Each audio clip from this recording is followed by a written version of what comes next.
who are given the job of returning sovereignty over the land of Israel to the Jewish people. Now, where do we see this in the past generation, which was unbelievably bizarre? Koresh? Yeah, who conquered? No, I'm talking about right now, 20th century. We saw that it was General Allenby conquers Israel for the first time in Christian control for hundreds and hundreds and hundreds of years. The Ottoman Empire, they're trying to revive it. Erdogan is there, you know, Nebuch is trying to make like old times. He's trying to turn this giant Byzantine mosque, which was the symbol of Christianity, by the way, which was really what Constantinople is all about. Now he's calling it Istanbul, making it an Islamic capital, and he's trying to change this big business. It was a capital of Edom.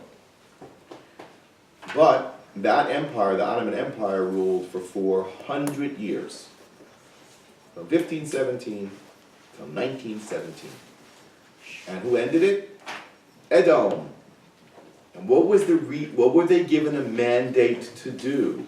From the minute that they got it, the League of Nations gave them a mandate. What does that mean? Mandate to do what? To be government to create a Jewish state. Right. Churchill was here. People don't really know the real behind-the-scenes story. The mandate wasn't that British should just have it as a colony. Their mandate from the League of Nations was to create a homeland for the Jewish people in Palestine, in all of Palestine, which included all of Jordan and lots of Syria. That was their mandate. Did they do a good job? They spit it back at us reluctantly. But that was the first part. I think the second stage of that really started with America. We're beginning almost at the same time. When the British left and Harry Truman acknowledged the existence of the State of Israel, that really was the first step of returning the sovereignty to Israel. So America took over in 1948 and has been really the part of Edom that's preeminent and whose job is to return monarchy to Israel. Now, that happened this year, Rosh Chodesh, in a couple of ways. One, the return, the idea of our sovereignty over the Golan Heights. The idea of a sovereignty on Yehud and Shomron, which is emanating from Trump's peace plan. That's where it's coming from. That is where it's coming from. It's part of the peace plan. Now, the peace plan is very good, except for parts of it. But it actually is a far cry from anything we've seen until now. Because although it hasn't come out yet, what we do know about it, is that there will be no Palestinian state. There will be Palestinian autonomy, but under the government and security of who? Israel. Because a melech is always in charge of what? Milchama. That's his job. Military and economy. That's what a melech does. Lechem. Milchama is lechem. Right? If you can't provide economic stability and you can't provide security, which has been an issue, which is definitely a big issue, then you're not a melech. And you have no right to be a melech. So essentially the era of non-Jewish monarchy in Eretz Yisrael, for all intents and purposes, started to come to an end in 1948, continues despite our own efforts at destruction and sabotage, but there's reason for that. But it is in the right direction. And I'll add something here very, very important and powerful. And that is, so what are the Ishmaelim here for? What are all these Ishmaelim here for? What are they doing here? Why are they giving us so many problems? They're going to all do tshuva. They're going to do tshuva. And what happens then? They acknowledge their root. What is their root? Their root is in whom? Who is their... Avram and who? Hagar. Who was Hagar? The maid servant of Sarah. Are they going to be our maids? They are. They are the same as the relationship between Hagar and Sarah. Understand that very deeply. So who's doing all the grunt work around here? Who's building next door, the nursing home, whatever it is? We're getting the Russians. We have the Russians now. They got rid of the Arabs. No, but the Russians Because the are work on a wasn't higher good. level. They're on a higher The level. work wasn't good. Mm. They got rid of the average. Well, because their job really is to be, I don't like to say it, but their job is to take the role of Hagar to Sarah. Get that clear. They can, and if Hagar is in charge of Sarah, is that good or is that a disaster? It's a disaster. You cannot put the slave in charge of the master, the bas shifcha. The shifcha over the malka is a disaster. Hence, give them the chance to do it. All you're going to end up with is what? What we see. You know what it says about two things. It says in Pirkei Avos, Marbe avadim, Marbe gezel. They're just going to steal everything. Whatever they get their hands on. Marbe shvachos, Marbe zima. It's going to be in a situation of immorality. It's a disaster. And this dawning understanding that the Jewish people as a whole are leaving the Mitzrayim of this false notion, and they're able to wrap around the ideas in their mind that they are the Malachim and the others are their Avadim, our Misharsim, is a very difficult step for the Galot / Western Jew to formulate.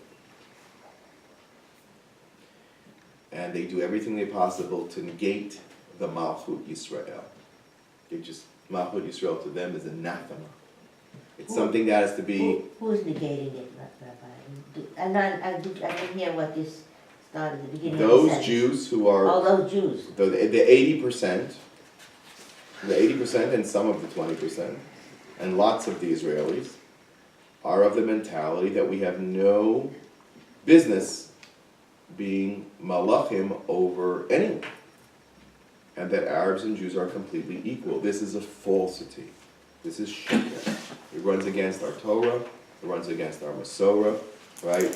And even though the tradition of the Haredi Rabbanim, the Gedolei Hador, was not to engage in politics and not to try and be in charge of anybody and not to provoke the Goyim, and that's really been their position since Rabbi Yochanan ben Zakkai. Let's face it, and they're not wrong.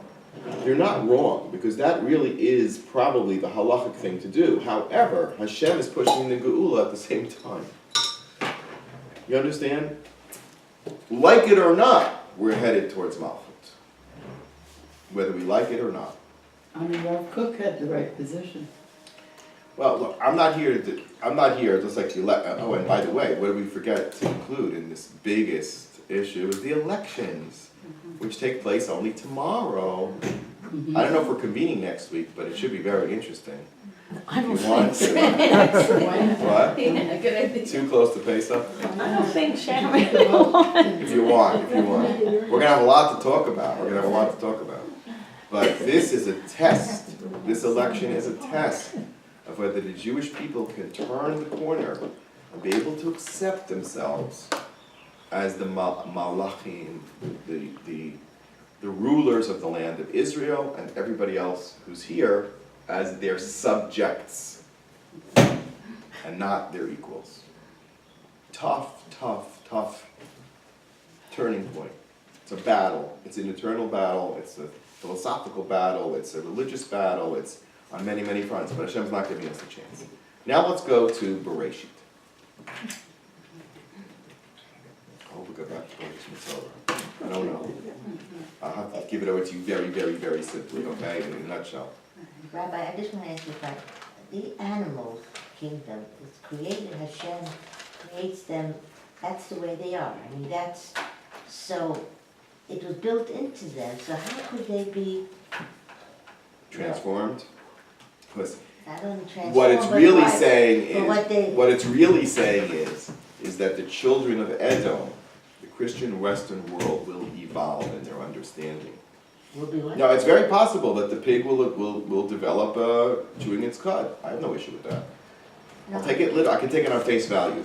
But according to Chazal, who are comparing the pig to Esav, which is a metaphor, what they're really saying is that Esav will come around to his role as subservient to Am Yisrael.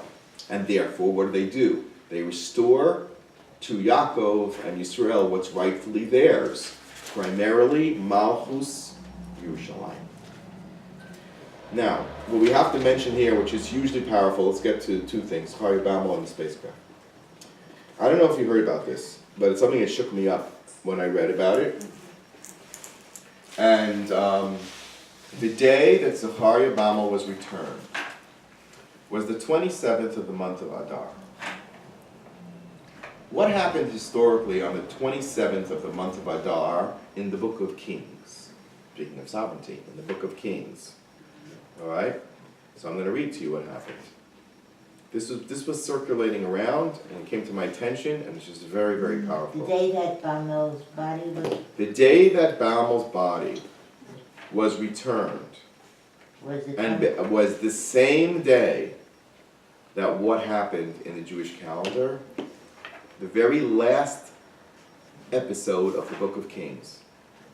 Okay, the very, very last one. Who was the last of the Jewish kings that was captured by Nebuchadnezzar, the first one who took the Jewish people out of sovereignty and he became sovereign? Hashem gave him sovereignty over Eretz Yisrael in our stead until we could slowly come back, and we didn't really get back full sovereignty until the Chashmonaim, and that was just a very small window of time before Edom took over. So really the one who terminated our Malchus, for all intents and purposes, was Nebuchadnezzar. And Nebuchadnezzar reigned for 37 years, and during those 37 years, Yehoiachin Melech Yehuda, this is Melachim Bet Chafeh, was his prisoner. He was in prison.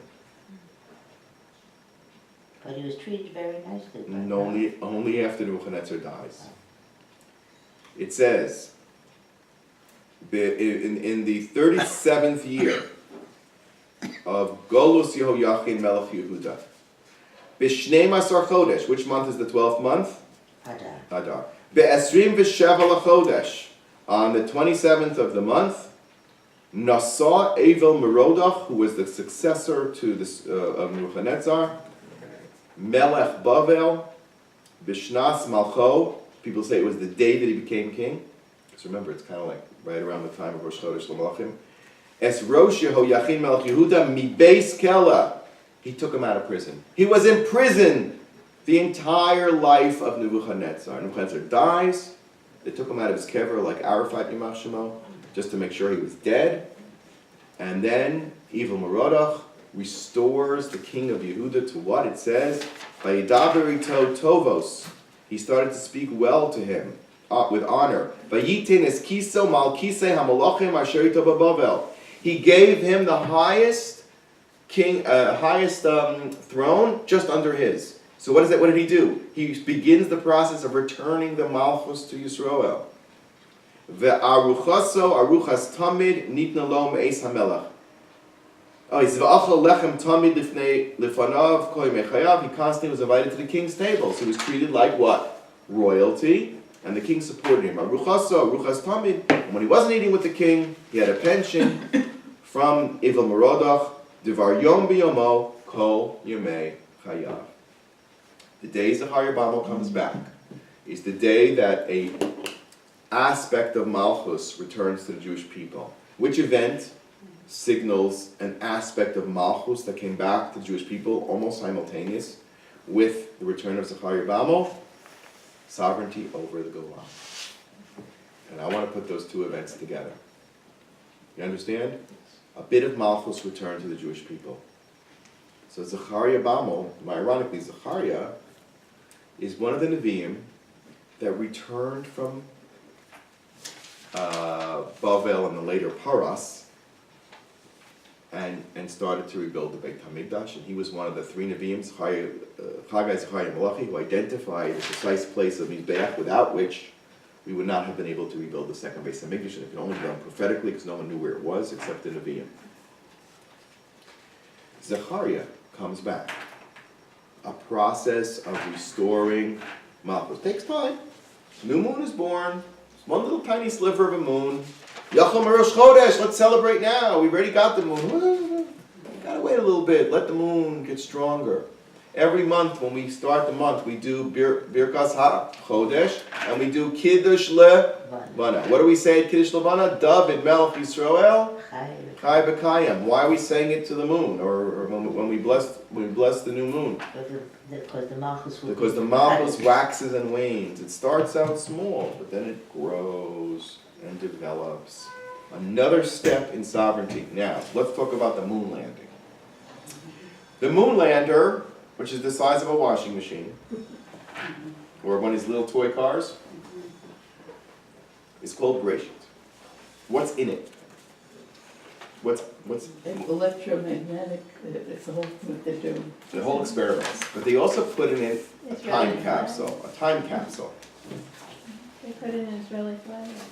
They put in this time capsule as if to say, what's the spiritual content or whatever you want to say about it. So this is what they wrote. And I quote. Who is they? The Israel Space Agency. Israel Space Agency included, it's actually this little golden pouch, a clear pouch with gold trimming with 3 diskettes on it. Computer diskettes with lots of information on it. What's on there? 3 small disks.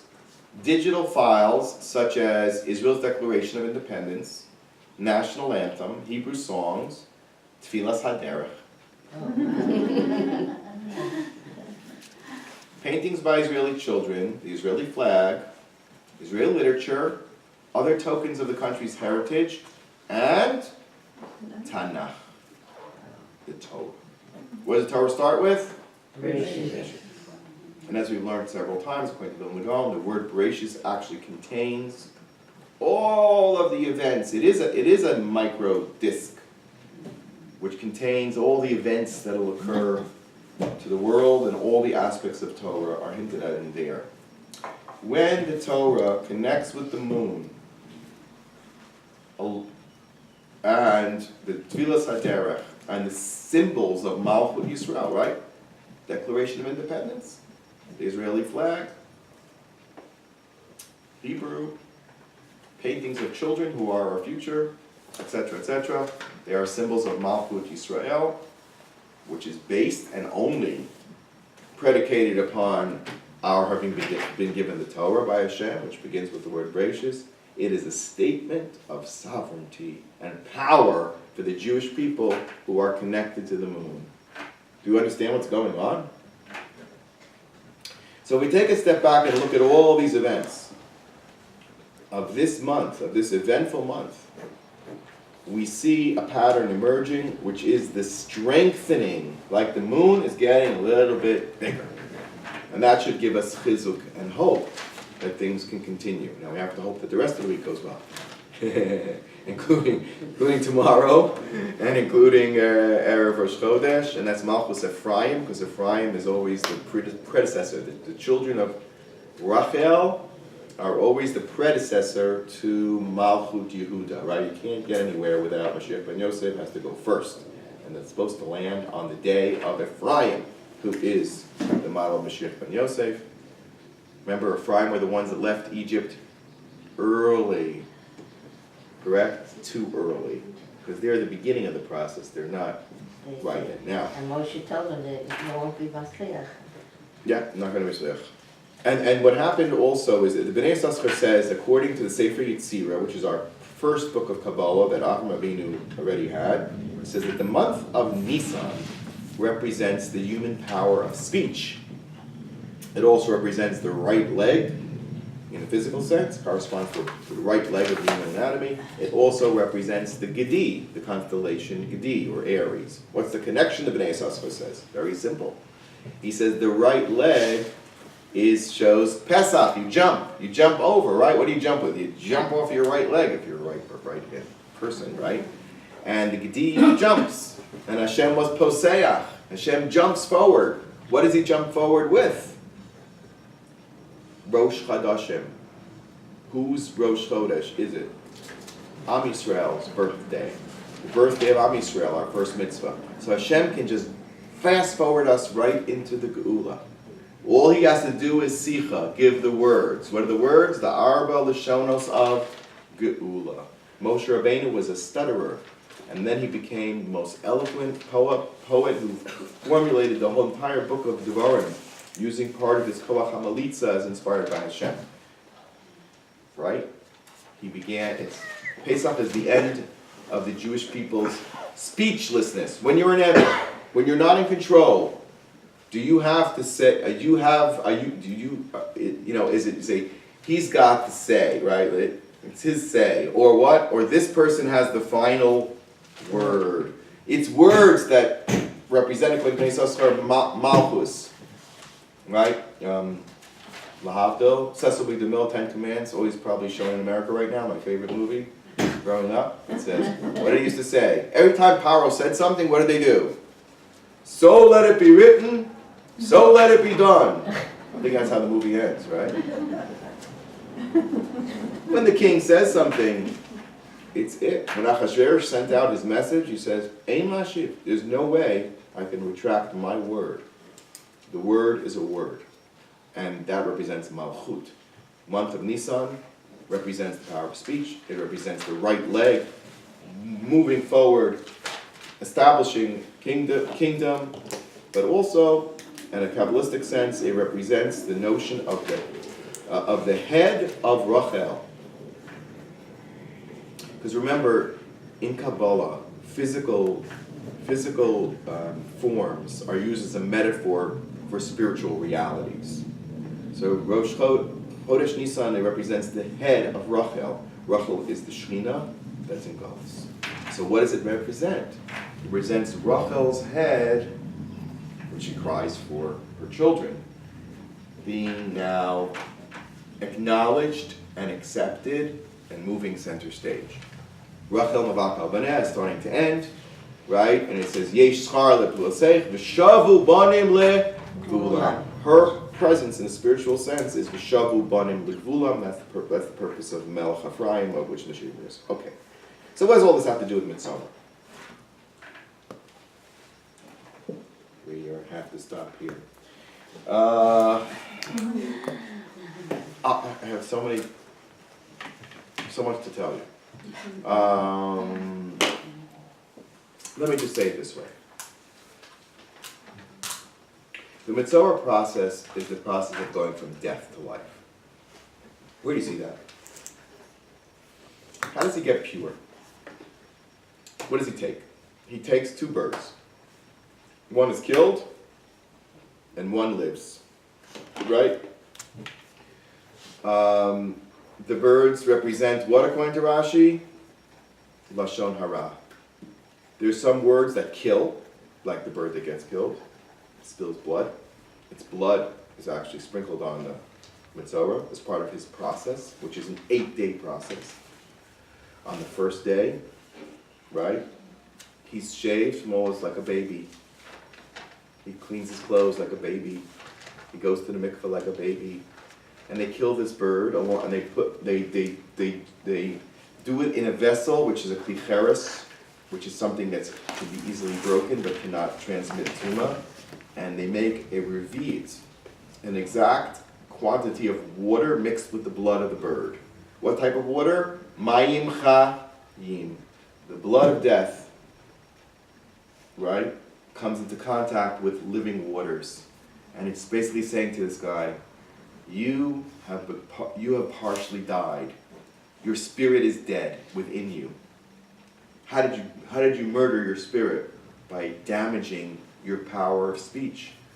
Sicha is malchut. What are you supposed to do with your words? Praise Hashem. Praise people. Say things that bring kavod to Hashem Shemayim, right? And what you've done with your words is use it as a weapon, like the nachash, to bring destruction and evil. We got to change that. How do you change it? So Rashi says the ezov, the cedar tree, is proud and haughty. And then we link that proud and haughty cedar tree, which causes us to look down upon people, and with a little hyssop and a red string, which is flexible, we tie it up, and we sprinkle the blood on him to say, go down from your high tree. You think you're so high and mighty, right? Humble yourself. become an Anav. Like who? Who was the ultimate Anav in the world? Moshe Rabbeinu. What's the key to Aniv?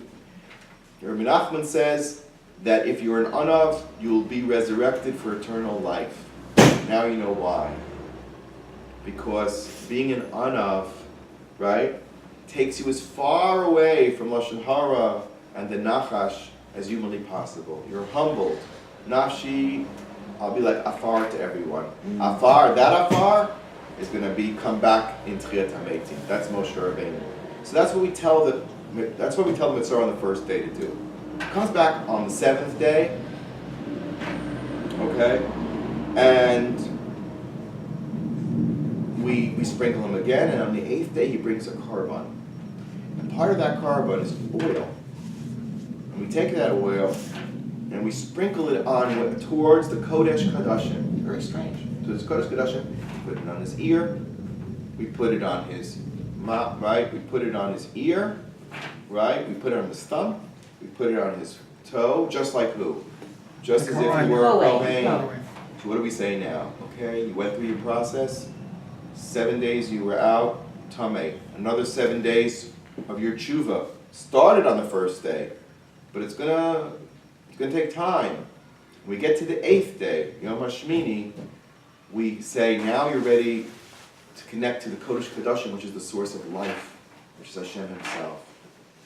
Connect to the Kohen, who keeps the Jewish people from being destroyed by helping them do tshuva and return to Hashem, the source of all life.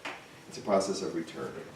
And Kli just says, he says, the three things that we say about a mitzvah: one, they're haughty; two, they like money. Which one of the tzaras shows that they love money? On the house, what did they find when they broke down the walls? They would find the treasures of the Canaanim, which is all stolen money. They find all the stolen money. It's a big embarrassment. Can you imagine somebody opens your house and says, this guy's got a hoard of stolen money in here? That's embarrassing, right? That shows that you're not okay. And then the third thing that the person does is speak Lashon Hara about everybody, right? He says those three were the midos of Bilam Harasha. Bilam had an ayin hara towards everybody. He had a nefesh. He had ruach gavoa. He was haughty, which is why you shave your eyebrows, by the way, because it's a sign of met, haughtiness. And he also loved money. So that's what we are battling against, the primary Yetzer Haras. And that's what Mitzvah really is all about. When Malchus Yisrael is ready to be with us, we have to be ready for it. How will we be ready for it? We have to be humble. We have to be loving towards other Jews. We have to have our priorities in the right place. We can't be overly concerned about material things. We have to be worried about Kvod Shamayim. And if we are able to do that, then we move from being under the power of Paro, the Metzora, and the Nachash, which was the symbol that represented him, right? And we turn into the Mata of leadership, which is the Mata of Moshe Rabbeinu and Aaron HaKohen, which blossoms, representing the 12 tribes of Israel, which are the Malchut Yisrael. That's the process we're in. Another step was made this week. Let's hope the rest of the week goes well. Amen.